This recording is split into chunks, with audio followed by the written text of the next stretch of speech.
మార్వాడీల నుండి కాపాడుకోవడానికి తెలంగాణ బచావో మూమెంట్ సంస్థను స్థాపించాం. మార్వాడీలు ఇటీవల మొండా మార్కెట్లో దళిత వ్యక్తిపై దాడి చేయడమే కాకుండా తెలంగాణలో 2000 ఉంటే తాగి పడుకుంటారని అన్నారు. మార్వాడీల నుండి మనల్ని మనం రక్షించుకోవడానికే ఈ సంఘాన్ని స్థాపించామన్నారు ఎస్సీ కార్పొరేషన్ మాజీ చైర్మన్ పిడమర్తి రవి.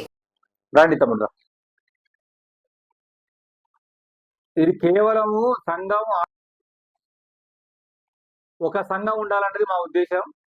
ఇప్పటి వరకు మాట్లాడింది కూడా గత ఉన్నటువంటి సంఘాల తరఫున మాట్లాడినాం. అట్లా కాకుండా ఈ ఉద్యమానికే ఒక సంస్థ ఉండాలన్న ఉద్దేశంతో ఈరోజు ఈ సంఘాన్ని ఈరోజు ప్రకటించడం కోసం వచ్చినాం.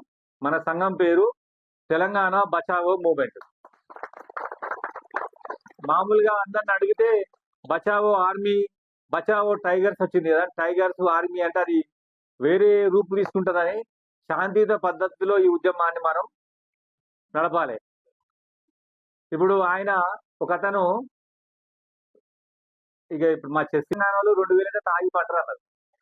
మళ్ళీ పైకేరి ఏం మాట్లాడుతున్నట్టే మేము సీఎంను కలుస్తాము, మమ్మల్ని రక్షించాలని కొట్టిందే వాళ్ళు. అంటే రేపు మనం ఏదైనా చేస్తే ఎంత పెద్ద ఎత్తున మన మీద మాట్లాడుతారో చూడండి.